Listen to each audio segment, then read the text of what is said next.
বিশেষকৈ মই মোৰ অপজিশ্যন হিচাপত তেখেত আছে বুলি মই ক'ব বিচৰা নাই, কিন্তু মই এটা কথা ক'ব লাগিব।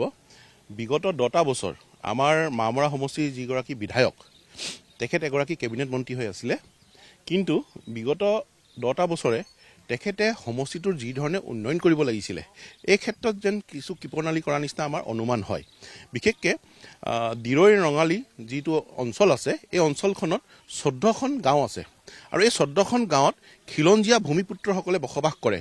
কিন্তু বৰ্তমান সময়ত এই 14খন গাঁৱত বসবাস কৰা যিসকল খিলঞ্জীয়া ভূমিপুত্ৰ তেখেতসকলক কিন্তু মাটিৰ পট্টা দিয়াৰ কোনো ধৰণৰ এটা ব্যৱস্থা এই বৰ্তমান সময়ৰ যিগৰাকী বিধায়ক আছে তেখেতে কিন্তু এনেকুৱা কোনো ধৰণৰ ভূমি পট্টা দিয়াৰ ব্যৱস্থা কৰা দেখা নগ'ল বিগত 10টা বছৰ।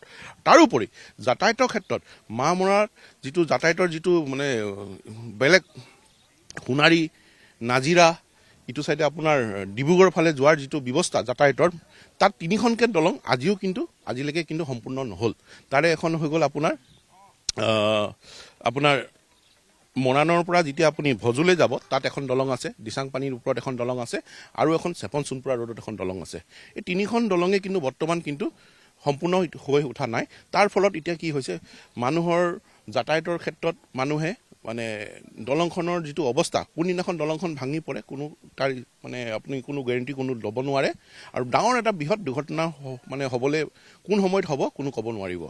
আৰু তাতকৈ এটা ডাঙৰ কথা ক'ব বিচাৰিছোঁ, বৰ্তমান আমাৰ মামৰা সমষ্টিটোত বিশেষকৈ নিবনুৱাসকলক সংস্থাপন কৰাৰ ক্ষেত্ৰত এই চৰকাৰখনে বিগত 21 চনত যি ধৰণে প্ৰতিশ্ৰুতি দিছিল তেওঁলোকে নিবনুৱা সংস্থাপন কৰিব, মহিলাসকলক সবলীকৰণ কৰাৰ দিশে আগবঢ়াই লৈ যাব, মহিলাসকলক গাঁৱতে মানে ক্ষুদ্ৰ ক্ষুদ্ৰ উদ্যোগ প্ৰতিষ্ঠা কৰি তেওঁলোকক মানে ব্যৱসায়ীকৰণ কৰাৰ দিশে তেওঁলোকক আগবঢ়াই নিব বুলি প্ৰতিশ্ৰুতি দিছিল। কিন্তু এই ক্ষেত্ৰত আমাৰ মামৰা সমষ্টিটোত কোনো ধৰণৰ নিবনুৱা সংস্থাপন কৰা আমি দেখা নাপালোঁ। লগতে মহিলাসকলক খালী ধনেৰে প্ৰলোভন কৰাৰ তেওঁলোকৰ ধনেৰে যি ধৰণে প্ৰলোভন কৰিছে, কিন্তু তেওঁলোকে ব্যৱসায়ীকৰণ কৰাৰ ক্ষেত্ৰত ব্যৱসায় কৰাৰ দিশত মহিলাসকলক কিন্তু মানে আগবঢ়াই নিয়াৰ ক্ষেত্ৰত কোনো ধৰণৰ উদ্যোগ স্থাপন কৰা আমি কিন্তু দেখা নাই।